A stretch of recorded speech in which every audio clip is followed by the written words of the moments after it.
Everyone waits for that drum moment, but the truth is, it was never planned. One spontaneous hit in the studio created the most legendary drum fill in music history. Phil Collins sat behind the drum kit with a quiet confidence, the kind that comes from years of living inside music rather than simply performing it. When people talk about the iconic drum moment in the Air Tonight, they often imagine it as something carefully designed, rehearsed endlessly until perfection. But the truth behind that sound is far more organic. It grew out of a moment of emotion, experimentation, and the atmosphere of a studio where something unexpected suddenly felt exactly right.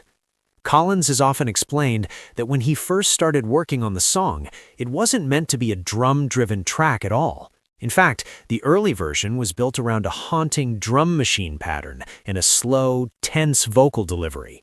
The song was minimal, almost empty in places, leaving space for the listener to feel the weight of the lyrics and the darkness behind them.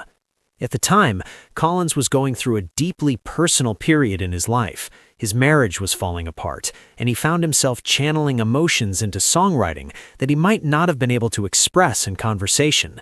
In the Air Tonight became a place where those feelings could exist freely. The sparse production helped amplify that emotional tension. Instead of filling the song with layers of instruments, Collins and the producers allowed silence and anticipation to become part of the music. The drum machine loop played steadily throughout the early sections of the track, creating a hypnotic pulse that carried the story forward. What makes the famous drum entrance so powerful is how long the listener waits for it.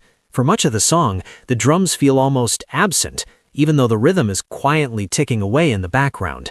Collins understood the value of restraint. As a drummer who had spent years playing in bands like Genesis, he knew how tempting it could be to fill every gap with a beat or a flourish. But with this song, he resisted that urge. The build-up mattered more than the playing itself.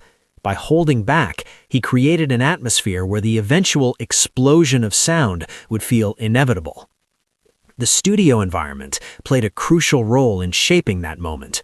Collins was recording at Townhouse Studios in London, where engineer Hugh Padgham had been experimenting with a particular sound technique that would later become famous across the entire decade of the 1980s. It involved using a gated reverb effect on the drums. Normally, when drums are recorded in a large room, the sound reverberates naturally, echoing through the space. Padgham's approach captured that large, booming sound, but cut it off suddenly with a noise gate. The result was a drum tone that felt enormous yet tightly controlled, like a thunderclap that disappeared before it could fade naturally. Collins discovered this sound almost by accident during earlier sessions with Peter Gabriel. When he heard how the drums responded to the gated reverb setup, he immediately recognized that it could become something unique.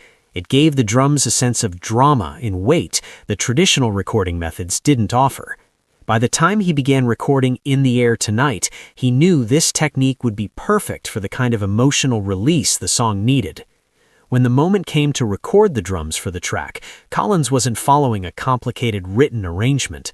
The famous fill that introduces the full drum pattern was something he played instinctively. He listened to the song building toward that moment, felt the tension rising, and then simply played what felt right.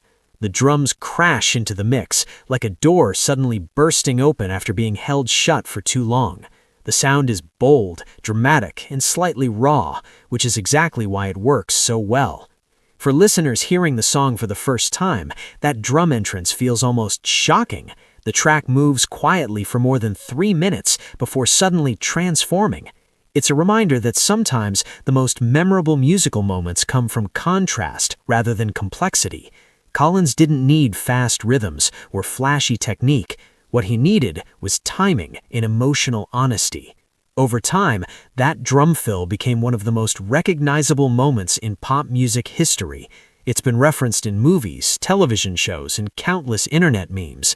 People who may not know much about Phil Collins or the details of his career still recognize that sound instantly. The power of the moment lies not only in the drums themselves, but also in everything that comes before them. The silence, the waiting, the gradual buildup of tension all make the impact stronger. Collins himself has often laughed about how such a simple drum part could become so famous. For him, it was just another moment in the recording process, but the song captured something universal. It translated personal emotion into sound in a way that listeners could feel, even if they didn't know the story behind it. The drum fill became the emotional turning point of the song, the moment where frustration, anger, and release all collide. Looking back on the recording now, Collins recognizes that the combination of technology, timing, and emotion created something special. The gated reverb sound defined an era of music production, but in this case, it served a deeper purpose. It allowed the drums to explode out of the quiet background with almost cinematic intensity. That sound, paired with Collins' restrained build-up and instinctive playing, turned a simple drum break into an unforgettable musical event. As the years passed, the drum moment in "In the Air Tonight" grew far beyond the original recording session. Fans began to anticipate it whenever the song played, almost like waiting for the climax of a story they already knew by heart. During live performances, audiences would sometimes count the seconds until the drums entered, cheering as soon as the fill arrived. It became one of those rare musical moments where listeners and performer shared the same expectation, knowing exactly what was about to happen, yet still feeling the excitement each time. Phil Collins himself often laughs about how such a simple drum part could become so famous. For him, it was just another moment in the recording process, but the song captured something universal. It translated personal emotion into sound in a way that listeners could feel, even if they didn't know the story behind it. The drum fill became the emotional turning point of the song, the moment where frustration, anger, and release all collide. Looking back on the recording now, Collins recognizes that the combination of technology, timing, and emotion created something special. The gated reverb sound defined an era of music production, but in this case, it served a deeper purpose. It allowed the drums to explode out of the quiet background with almost cinematic intensity. That sound, paired with Collins' restrained build-up and instinctive playing, turned a simple drum break into an unforgettable musical event.